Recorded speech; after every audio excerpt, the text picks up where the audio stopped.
नमस्कार दोस्तों, स्वागत है आपका एक बार फिर से ज्ञानी स्टूडेंट के इस यूट्यूब चैनल में। जैसा कि पहली वीडियो आपने देखा ही होगा, उसमें कुल 30 क्वेश्चन मैंने दिए थे, 30 क्वेश्चन आपको कराए थे। बहुत अच्छे अच्छे क्वेश्चन थे, लेवल भी उनका अच्छा अच्छा था। और इस वीडियो में भी आपको 30 क्वेश्चन मिलेंगे। ये बात अलग है कि कल की वीडियो में मैंने 30 ही क्वेश्चन दिया था, लेकिन 40 क्वेश्चन मैं बार बार चिल्ला भी रहा था, बोल भी रहा था, और 40 क्वेश्चन का थंबनेल भी बना था वीडियो पे। तो इसके लिए मैं माफ़ी चाहूँगा। चलिए शुरू करते हैं आज का वीडियो।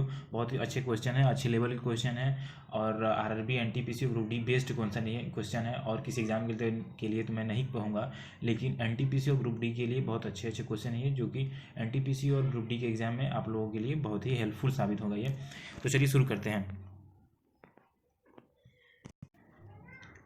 देखिए, हमारा पहला क्वेश्चन है कि सरल लोलक के आवर्तकाल के संबंध में निम्न में से कौन सा कथन सत्य नहीं है। एक बार फिर से पढ़ते हैं। सरल लोलक के आवर्तकाल के संबंध में निम्न में से कौन सा कथन सत्य नहीं है। पहला ऑप्शन है, ये देखिए, आरआरबी आरआरबी जेई के क्वेश्चन में, जेई के पेपर में ये क्वेश्चन आया हुआ है सन 2004 में। सब प्रीवियस ईयर के क्वेश्चन आपको मिलेंगे। आप अगर इतना सॉल्व कर लेते हैं, मैंने पहले भी कहा था, फिर मैं बार बार कह रहा हूँ आप लोगों से कि फिजिक्स से मतलब भौतिक विज्ञान से मैं 1000 क्वेश्चन टोटल, मतलब पूरे टॉपिक है, पूरे भौतिक विज्ञान का मैं 1000 क्वेश्चन बनाऊंगा, जिसमें सारे टॉपिक क्लियर होंगे। और 1000 क्वेश्चन बायोलॉजी से और 1000 क्वेश्चन केमिस्ट्री से भी मैं बनाऊंगा। अगर इतना आप तैयार कर लेते हैं तो मुझे नहीं लगता कि आपको अलग से फिर तैयार करने की ज़रूरत पड़ेगी, और अलग से भी पढ़ने का ज़रूरत पड़ेगा कुछ। आप लोग इसी क्लास ही में, इसी सेशन में ही आप तैयार कर सकते हैं। मात्र 30 क्वेश्चन है। रोज़ अगर आप लोग 30 क्वेश्चन पढ़ते हैं, प्रयास तो कर रहा हूँ कि एक दिन में 2 वीडियो डालूँ, लेकिन मैं डाल नहीं पा रहा हूँ। लेकिन अगर 30 क्वेश्चन भी अगर रोज़ मैं डालता हूँ तो 10 दिन में आप 300 क्वेश्चन तैयार कर जाएंगे। और करना कुछ नहीं है, बस आपको वीडियो देख लेना है। 15 से 20 मिनट की वीडियो होगी। आराम से आप वीडियो देखिए और क्वेश्चन को समझिए और पढ़िए। देखिए क्वेश्चन क्या है। क्वेश्चन कह रहा है कि सरल लोलक के आवर्तकाल के संबंध में निम्न में से कौन सा कथन सत्य नहीं है। तो पहला ऑप्शन है, यह लंबाई के वर्गमूल के समानुपाती होता है, यह द्रव्यमान के व्युत्क्रमानुपाती होता है, और यह गुरुत्वीय त्वरण के वर्ग के व्युत्क्रमानुपाती होता है। और चौथा ऑप्शन है, यह द्रव्यमान पर निर्भर नहीं करता है। चौथा ऑप्शन है, द्रव्यमान पर निर्भर नहीं करता। देखिए फिर से क्वेश्चन को पढ़िए, क्वेश्चन को ध्यान से पढ़ेंगे। क्वेश्चन को अगर आदमी ध्यान से पढ़ता है तो दिमाग में एक बार दो बार अगर पढ़ते हैं तो दिमाग में क्वेश्चन छप जाता है, फिर आदमी भूलता नहीं है। और जब भी एग्ज़ाम पेपर में या कंप्यूटर बेस्ड टेस्ट होगा, तो मेरे ख्याल से एनटीपीसी में कंप्यूटर बेस्ड टेस्ट ही है, सीबीटी 1 होने वाला है, और ग्रुप डी में भी। तो जब भी आदमी क्वेश्चन पढ़ता है ना, तो कोई ऑप्शन से रिलेट कर देता है, तो क्वेश्चन को कभी भी ध्यान से पढ़ा करिए। क्वेश्चन कह रहा है कि सरल लोलक के आवर्त काल के संबंध में निम्न में से कौन सा कथन सत्य नहीं है। तो यह लंबाई के वर्गमूल के समानुपाती होता है, ये सही है। और दूसरा क्वेश्चन, यह द्रव्यमान के व्युत्क्रमानुपाती होता है, ये भी सही है। यह द्रव्यमान के व्युत्क्रमानुपाती होता है, ये गलत होगा। तीसरा ऑप्शन देखिए, ये गुरुत्वीय त्वरण के वर्ग के व्युत्क्रमानुपाती होता है, ये सही होगा। यह द्रव्यमान पर निर्भर नहीं करता है, ये भी सही है। और इसका ऑप्शन नंबर दूसरा जो है, यह द्रव्यमान के व्युत्क्रमानुपाती होता है, ये ऑप्शन इसका सही नहीं है। चलिए अगला क्वेश्चन देखते हैं। अगला क्वेश्चन है, जब किसी झील की तली से उठकर वायु बुलबुला ऊपरी सतह तक आएगा तो उसका आकार क्या होगा। जब किसी झील की तली से उठकर वायु बुलबुला ऊपरी सतह तक आएगा तो उसका आकार क्या होगा। पहला ऑप्शन है बढ़ जाएगा, दूसरा ऑप्शन है घट जाएगा, तीसरा ऑप्शन है यथावत बना रहेगा, और चौथा ऑप्शन है चपटा होकर तस्तरी नुमा हो जाएगा। देखिए इसका ऑप्शन नंबर पहला सही होगा, बढ़ जाता है। जब किसी झील की तली से उठकर वायु बुलबुला ऊपर आता है तो उसका आकार बढ़ जाता है। अगला क्वेश्चन देखते हैं। अगला क्वेश्चन है, साधारण यंत्र किसी व्यक्ति की सहायता करता है। साधारण यंत्र किसी व्यक्ति की सहायता करता है। पहला ऑप्शन है कम काम करने के लिए, दूसरा है कम बल का प्रयोग करके भी उतनी ही मात्रा में काम करने में, और तीसरा है उतनी ही मात्रा में काम धीरे धीरे करने में, और चौथा ऑप्शन है उतनी ही मात्रा में काम अधिक तेजी से करने में। देखिए इसका ऑप्शन नंबर दूसरा सही होगा। साधारण यंत्र जो होता है वो कम बल का प्रयोग करके भी उतनी ही मात्रा में काम करने के काम में आता है, साधारण यंत्र। चलिए अगला क्वेश्चन देखते हैं। अगला क्वेश्चन है, एक लड़की झूले पर बैठी स्थिति में झूला झूल रही है। उस लड़की के खड़े हो जाने पर प्रदोल आवर्तकाल पूछ रहा है।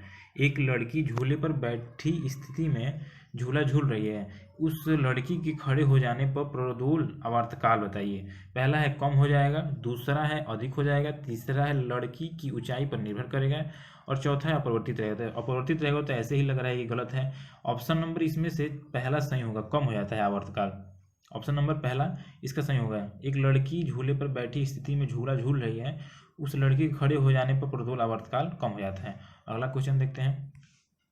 अगला क्वेश्चन है वॉशिंग मशीन का कार्य सिद्धांत। बहुत इजी क्वेश्चन है। वॉशिंग मशीन का कार्य सिद्धांत है अपकेंद्रण, अपोहन, उत्क्रम परासरण या विसरण।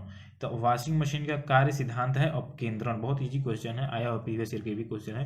अगला क्वेश्चन है निम्नलिखित में से कौन सी एक सदिश राशि है। बहुत इजी क्वेश्चन। निम्नलिखित में से कौन सी एक सदिश राशि है। दाब भी अदिश राशि है, कार्य भी अदिश राशि है, और ऊर्जा भी अदिश राशि है। संवेग जो है वो सदिश राशि है। अगला क्वेश्चन देखते हैं।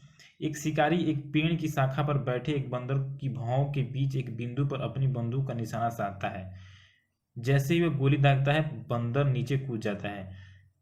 गोली देखो, आंसर पूछा है, आंसर आपको ऑप्शन मिल जाएगा। पहले क्वेश्चन को ध्यान से पढ़िए। एक शिकारी एक पेड़ की शाखा पर बैठे एक बंदर की भौं के बीच एक बिंदु पर अपनी बंदूक का निशाना साधता है। जैसे ही वह गोली दागता है बंदर नीचे कूद जाता है। गोली पूछ रहा है। देखिए ऑप्शन में क्या क्या दिया, इसका ऑप्शन कहाँ है, रुक देखिए इसका ऑप्शन दिया हुआ है बंदर पर लक्ष्य किए गए बिंदु पर आघात करेगी, बंदर पर लक्ष्य किए बिंदु से नीचे आघात करेगी, और बंदर पर लक्ष्य किए गए बिंदु से ऊपर आघात करेगी, और बंदर पर आघात करने से पूरी तरह चूक जाएगा। तो इसमें ऑप्शन नंबर तीसरा सही होगा इसका, बंदर पर लक्ष्य किए गए बिंदु से ऊपर आघात करेगी। चलिए अगला क्वेश्चन देखते हैं। हमारा अगला क्वेश्चन है हमारा देखिए अगला क्वेश्चन है यदि पृथ्वी का द्रव्यमान वही रहे और त्रिज्या 1% से कम हो जाए तो पृथ्वी के तल पर जी का मान पूछ रहा है।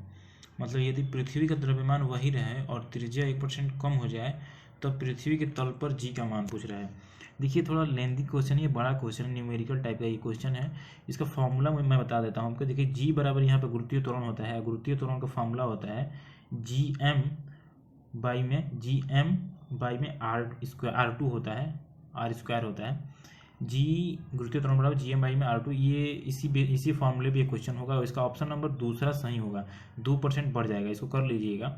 अगला क्वेश्चन देखते हैं। अगला क्वेश्चन है हमारा हाइड्रोजन से भरा हुआ पॉलीथीन का गुब्बारा पृथ्वी के स्थल से छोड़ा जाता है। वायुमंडल में ऊंचाई पर जाने से क्या होगा।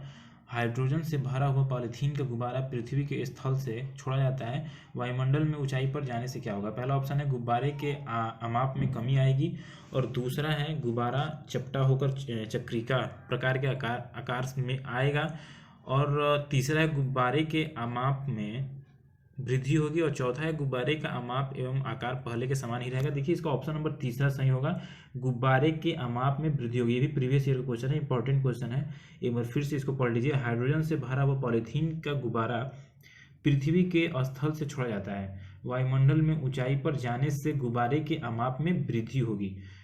चलिए अगला क्वेश्चन देखते हैं। अगला क्वेश्चन है निम्न कथनों पर विचार कीजिए। एक तीक्ष्ण वृत्ताकार पथ पर तीव्र गति से जाता हुआ 4 पहिया वाला वाहन बाहरी पहियों पर उल्टेगा। फिर से क्वेश्चन पढ़ते हैं। एक तीक्ष्ण वृत्ताकार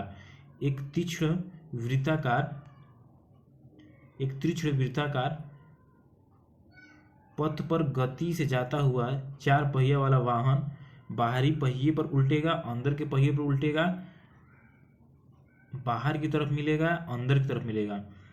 तो इसका ऑप्शन नंबर तीसरा सही होगा, बाहर की तरफ मिलेगा। एक तीक्ष्ण वृत्ताकार पथ पर तीव्र गति से जाता हुआ 4 पहिया वाला वाहन बाहर की तरफ मिलेगा। अगला क्वेश्चन देखते हैं। अगला क्वेश्चन है तेल से अंशतः भरा हुआ तेल का टैंकर समतल सड़क पर आगे की ओर एक समान त्वरण से जा रहा है। तेल का मुक्त पृष्ठ पूछ रहा है। तेल से अंशतः भरा हुआ तेल का टैंकर समतल सड़क पर आगे की ओर एक समान त्वरण से जा रहा है, तेल का मुक्त पृष्ठ क्या होगा। पहला ऑप्शन दे रहा है क्षैतिज बना रहेगा, दूसरा ऑप्शन दे रहा है क्षैतिज से इस प्रकार आनत होगा कि पिछले सिर पर कम गहराई होगी, और तीसरा ऑप्शन है क्षैतिज से इस प्रकार आनत होगा कि पिछले सिरे पर अधिक गहराई होगी। इसका ऑप्शन नंबर तीसरा सही होगा, क्षैतिज से इस प्रकार आनत होगा कि पिछले सिरे पर अधिक गहराई होगी। चलिए अगला क्वेश्चन देखते हैं। अगला क्वेश्चन है, किसी लिफ्ट में बैठे हुए व्यक्ति को अपना भार कब अधिक मालूम पड़ेगा। किसी लिफ्ट में बैठे हुए व्यक्ति को अपना भार कब अधिक मालूम पड़ेगा। जब लिफ्ट त्वरित गति से ऊपर जा रही हो, जब लिफ्ट त्वरित गति से नीचे आ रही हो, और समान वेग से ऊपर जा रही हो, और चौथा नंबर है समान वेग से नीचे आ रही हो। देखिए पिछले साल का क्वेश्चन है ये, आरआरबी ग्रुप डी में ये क्वेश्चन आया हुआ था। किसी लिफ्ट में बैठे हुए व्यक्ति को अपना भार कब अधिक मालूम पड़ेगा। तो इसका ऑप्शन नंबर पहला सही होगा, जब लिफ्ट त्वरित गति से ऊपर जा रही हो। त्वरित मतलब तेज गति से ऊपर जा रही हो तो उसका भार अधिक मालूम पड़ेगा। अगला क्वेश्चन देखते हैं। अगला क्वेश्चन है, वस्तु की मात्रा बदलने पर अपरिवर्तित रहेगा। आयतन अपरिवर्तित रहेगा, भार अपरिवर्तित रहेगा, द्रव्यमान अपरिवर्तित रहेगा, घनत्व अपरिवर्तित रहता है। जब वस्तु की मात्रा बदली जाती है तो उसका घनत्व जो है अपरिवर्तित रहती है, इसलिए यहाँ पर चौथा ऑप्शन सही हो जाएगा। अगला क्वेश्चन देखते हैं। अगला क्वेश्चन है, जल का वाष्प में परिवर्तन कहलाता है। बहुत इंपॉर्टेंट क्वेश्चन है, इजी क्वेश्चन है, ये बार बार एग्जाम में आया हुआ क्वेश्चन है। जल का वाष्प में परिवर्तन कहलाता है, प्रकृति कहलाता है, भौतिक कहलाता है, रासायनिक परिवर्तन या जैविक परिवर्तन। तो भौतिक परिवर्तन कहलाता है, इजी क्वेश्चन है। जल का वाष्प में परिवर्तन होना भौतिक परिवर्तन कहलाता है। अगला क्वेश्चन देखते हैं। अगला क्वेश्चन है, हवा में लोहे और लकड़ी की समान भार की गेंद को समान ऊंचाई से गिराने पर क्या होगा। हवा में लोहे और लकड़ी की समान भार की गेंद को समान ऊंचाई से गिराने पर क्या होगा। पृथ्वी पर दोनों एक साथ गिरेंगे। दूसरा ऑप्शन, एक पहले गिरेगा एक बाद में गिरेगा। तीसरा ऑप्शन, लकड़ी की गेंद बाद में गिरेगी और कुछ अंतराल में गिरेगी। देखो ऑप्शन नंबर तीसरा सही होगा, लकड़ी की गेंद बाद में गिरेगी। लकड़ी की गेंद बाद में गिरती है। हवा में लोहे और लकड़ी की समान भार की गेंद को समान ऊंचाई से गिराने पर लकड़ी की गेंद बाद में गिरेगी। और कारण भी इसका ये है कि जो लोहा होगा, लोहे की डेंसिटी लकड़ी की डेंसिटी से ज़्यादा होती है। लोहे की डेंसिटी लकड़ी की डेंसिटी से ज़्यादा होती है, इसलिए उसमें भार भी अधिक होगा। तो लकड़ी की गेंद और लोहे की गेंद एक साथ जब गिराई जाएगी तो लोहे की गेंद पहले आके नीचे गिरेगी। अगला क्वेश्चन देखते हैं। अगला क्वेश्चन है, हवाई जहाज से यात्रा करते समय पेन से स्याही निकलने लगती है। बहुत ईजी क्वेश्चन है, ये भी कई बार एग्जाम में आया हुआ क्वेश्चन है। हवाई जहाज से यात्रा करते समय पेन से स्याही निकलने लगती है। वायु दाब में कमी आने के कारण, पहला ऑप्शन इसका सही होगा, पहला ही, आगे क्या जाना। वायु दाब में कमी आने के कारण स्याही जो है वो पेन से निकल जाती है हवाई जहाज में। अगला क्वेश्चन है हमारा, लोहे की कील पारे पर क्यों तैरती है जबकि वो पानी में डूब जाती है। लोहे की कील पारे में क्यों तैरती है जबकि वो पानी में डूब जाती है। ये भी प्रीवियस ईयर का क्वेश्चन है। लोहे की कील पारे पर क्यों तैरती है जबकि वह पानी में डूब जाती है। ऑप्शन देखते हैं। पहला, लोहे के पारे से रासायनिक क्रिया की प्रवृत्ति पानी की तुलना में कम होने के कारण, ये तो गलत होगा। दूसरा ऑप्शन देखते हैं, लोहे का भार पानी से अधिक है तथा पारे से कम है, ये भी गलत होगा। लोहे का भार पानी से अधिक है तथा पारे से कम, ये भी। लोहे का घनत्व पानी से अधिक है, देखिए मैंने पहले ही बताया था ना, लोहे का घनत्व पानी से अधिक है तथा पारे से कम, तो इसलिए जो लोहे की कील है वो पानी पर तैरने लगती है। अगला क्वेश्चन देखते हैं। अगला क्वेश्चन, सड़क पर चलने की अपेक्षा बर्फ पर चलना कठिन है, क्योंकि ये भी इंपॉर्टेंट क्वेश्चन है। सड़क पर चलने की अपेक्षा बर्फ पर चलना कठिन है क्योंकि पहला ऑप्शन है, बर्फ सड़क से सख्त होती है, सड़क बर्फ से सख्त होती है। तीसरा ऑप्शन है, जब हम अपने पैर से धक्का देते हैं तो बर्फ कोई प्रतिक्रिया व्यक्त नहीं करती है। बर्फ से सड़क की अपेक्षा घर्षण कम होता है। इसको ऑप्शन नंबर चौथा सही होगा, बर्फ में सड़क की अपेक्षा घर्षण कम होता है, इसलिए सड़क पे चलने में, बर्फ पे चलने में प्रॉब्लम होती है आदमी को। इस चीज़ को ध्यान में रखिएगा आप लोग। बहुत important question, most important question मैं कहूँगा, और अच्छे क्वेश्चन हैं। अगर आप लोग तैयार कर लेते हैं तो बहुत मददगार साबित होंगे ये क्वेश्चन आपके लिए। चलिए अगला क्वेश्चन देखते हैं। अगला क्वेश्चन है हमारा, लोलक घड़ियाँ गर्मियों में क्यों सुस्त हो जाती हैं। लोलक घड़ियाँ गर्मियों में क्यों सुस्त हो जाती हैं। गर्मियों में दिन लंबे होने के कारण, दूसरा कुंडली में घर्षण के कारण, और तीसरा लोलक की लंबाई बढ़ जाती है जिससे इकाई दोलन में लगा हुआ समय बढ़ जाता है। ये ऑप्शन नंबर तीसरा सही होगा। लोलक घड़ियाँ गर्मियों में क्यों सुस्त हो जाती हैं, तो लोलक की लंबाई बढ़ जाती है जिससे इकाई दोलन में लगा हुआ समय बढ़ जाता है। ऑप्शन नंबर इसका तीसरा सही होगा। अगला क्वेश्चन देखते हैं। अगला क्वेश्चन है, प्रेशर कुकर के अंदर का उच्चतम ताप निर्भर करेगा। इजी क्वेश्चन है। प्रेशर कुकर के अंदर का उच्चतम ताप निर्भर करेगा। पहला ऑप्शन है, ऊपर के छेद के क्षेत्रफल एवं उस पर रखे गए वजन पर। ऊपर के छेद के क्षेत्रफल एवं पकाए जाने वाले पदार्थ पर। ऊपर के छेद पर रखे गए वजन एवं पकाए जाने वाले पदार्थ पर। ऊपर के छेद के क्षेत्रफल पर, यह इसका ऑप्शन नंबर पहला सही होगा। ऊपर के छेद के क्षेत्रफल एवं उस पर रखे गए वजन पर निर्भर करता है कि प्रेशर कुकर के अंदर उच्चतम ताप निर्भर कितना रहेगा। ये ऊपर के छेद के क्षेत्रफल एवं उस पर रखे गए वजन पर निर्भर करता है। पहला ऑप्शन इसका सही होगा। अगला क्वेश्चन देखते हैं। अगला क्वेश्चन है साबुन के बुलबुले के अंदर का दाब, बहुत इजी क्वेश्चन। साबुन के बुलबुले के अंदर का ताप होता है वायुमंडलीय दाब से अधिक होता है, पहला ऑप्शन इसका सही हो जाएगा। इजी क्वेश्चन है, बहुत लोग आप लोग में से जानते भी होंगे इसको। साबुन के बुलबुले के अंदर का ताप वायुमंडलीय दाब से अधिक होता है। अगला क्वेश्चन देखते हैं, कार्य का मात्रक है, कार्य का मात्रक है, बहुत इजी क्वेश्चन है। न्यूटन नहीं हो सकता है, डाइन नहीं हो सकता है, वाट नहीं हो सकता है, जूल होगा। कार्य का मात्रक क्या होगा? जूल।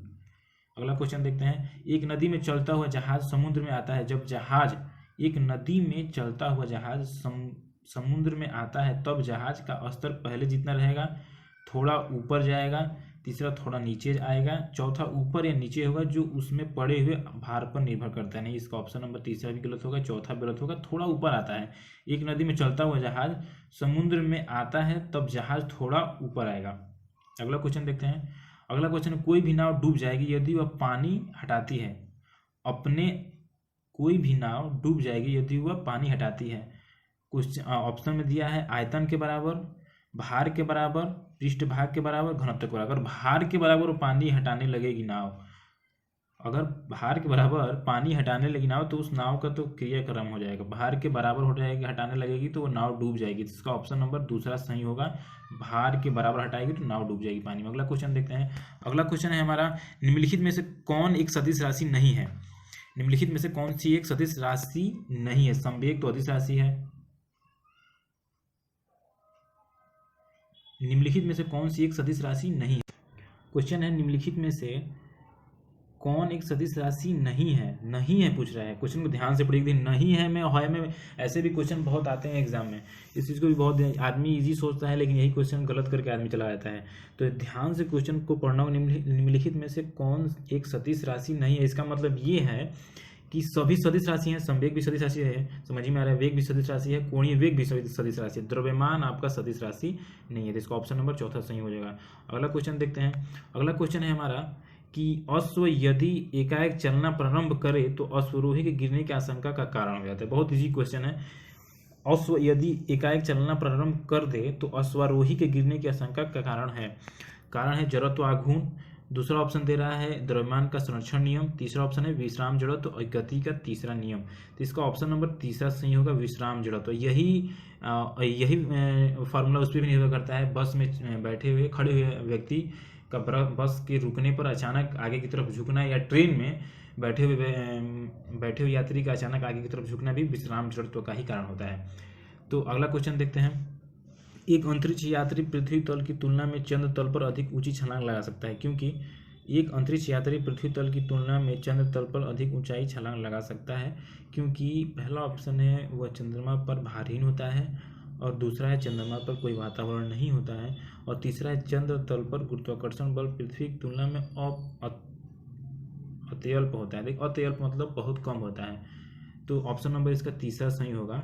चंद्र तल पर पृथ्वी की तुलना में जो गुरुत्वाकर्षण बल होता है वो बहुत कम होता है, तो इसलिए कोई भी आदमी अगर छलांग लगाएगा तो पृथ्वी की तुलना में चंद्रमा पर अधिक छलांग लगा सकता है वो। चलिए अगला क्वेश्चन देखते हैं। अगला क्वेश्चन है, क्रिकेट का खिलाड़ी तेजी से आती हुई बॉल को क्यों अपने हाथ को पीछे खींचकर पकड़ता है? बहुत अच्छा क्वेश्चन है ये भी। क्रिकेट का खिलाड़ी तेजी से आती हुई बॉल को क्यों अपने हाथ को पीछे खींचकर पकड़ता है? तो इसका पहला ऑप्शन है बॉल विश्राम की स्थिति में आ सकती है। दूसरा है बॉल त्वरित अवस्था में रह सकती है। हो सकता है कि उसे कम बल लगाने की आवश्यकता हो सकता है कि उसे अधिक बल लगाने के लिए समय मिल जाए। देखिए इसका ऑप्शन नंबर पहला सही होगा, बॉल विश्राम की स्थिति में आ सकती है। ऐसे क्रिकेट का खिलाड़ी अगर तेजी से आती हुई बॉल को अपने हाथों को पीछे खींचता है तो बॉल को विश्राम में लाने के लिए, और उस पर पकड़ भी अच्छी बन जाती है। अगर बॉल को कैच कोई लेता है तो पीछे की तरफ हाथ करता है आदमी बॉल के साथ में, तो कैच भी ठीक से पकड़ में आता है और चोट लगने की भी संभावना बहुत कम हो जाती है। इसका ऑप्शन नंबर पहला सही होगा। अगला क्वेश्चन देखते हैं, जब 2 किग्रा वाले द्रव्यमान पर 5 न्यूटन का बल लगाया जाता है तो उत्पन्न होने वाला त्वरण होगा। देखिए ये न्यूमेरिकल क्वेश्चन है, मैं बार बार आपसे कहता हूँ कि न्यूमेरिकल के क्वेश्चन को बहुत ध्यान से पढ़िएगा आप लोग, नहीं तो थोड़ी सी मिस्टेक हुई कि क्वेश्चन गलत हो जाएगा आपका। तो जब 2 किलो, जो क्वेश्चन है कि जब 2 किग्रा वाले द्रव्यमान पर 5 न्यूटन का बल लगाया जाता है तो उत्पन्न होने वाला त्वरण होगा। देखिए इसका एक फॉर्मूला होता है, बल बराबर होता है द्रव्यमान गुणित त्वरण होता है। उसी फॉर्मूले पे क्वेश्चन हो जाएगा, देख लीजिएगा आप लोग इसको ऑप्शन नंबर में बता देता हूँ। इसका ऑप्शन नंबर सही हो, इसका ऑप्शन नंबर पहला सही होगा, 2.5 मीटर प्रति सेकंड स्क्वायर होगा इसका ऑप्शन नंबर। चलिए अगला क्वेश्चन देखते हैं। अगला क्वेश्चन है हमारा, एक अनंत समतल के सहारे लकड़ी के ब्लॉक का ऊपर खींचकर पहुंचना आसान होता है, बजाय ऊर्ध्वाधर उठाकर इसका प्रमुख कारण है। एक अनंत समतल के सहारे लकड़ी के ब्लॉक का ऊपर खींचकर पहुंचना आसान होता है, बजाय ऊर्ध्वाधर उठाकर। इसका कारण है भार के केवल एक हिस्से को संभाले रखना होता है। दूसरा ऑप्शन है घर्षण कम हो जाता है, और तीसरा ऑप्शन है द्रव्यमान कम हो जाता है, और चौथा ऑप्शन है जी कम हो जाता है। एक अनंत समतल के सहारे लकड़ी के ब्लॉक का ऊपर खींचकर पहुंचना आसान होता है, बजाय ऊर्ध्वाधर उठाकर। इसका प्रमुख कारण है, पहला ऑप्शन है भार की केवल एक हिस्सा को संभाले रखना होता है। देखिए पहला ऑप्शन इसका सही होगा, भार की केवल एक हिस्सा को संभाले रखना होता है। ये हमारा लास्ट क्वेश्चन था। वीडियो यहाँ पर समाप्त। 30 क्वेश्चन आपके तैयार हो गए, और अगर आपने हमारा चैनल सब्सक्राइब नहीं किया तो प्लीज़ सब्सक्राइब कर लें कि मैं ऐसे ही वीडियो डालता रहूँगा, तो आपको नोटिफिकेशन मिल जाएगा। कुछ करना नहीं है, आप अपनी पढ़ाई करते रहिए, जहाँ भी हैं आप मन से पढ़ते रहिए, बस वीडियो आए आप वीडियो देख लीजिए। 30 क्वेश्चन तो मिल ही जाएंगे, रोज़ 30 क्वेश्चन की वीडियो होगी। 30 क्वेश्चन अगर आपका तैयार हो जाता है तो बहुत कुछ तैयार हो जाएगा। और रही बात 2 वीडियो डालने की, तो मैं तैयारी में हूँ 2 वीडियो डालूँ, कि 2 वीडियो मैं आपको प्रोवाइड कराऊँ, कि जिसमें रोज़ आपको ये लगभग 60 क्वेश्चन तैयार हो जाए। आपको काफ़ी मदद मिलेगा इससे एग्ज़ाम में।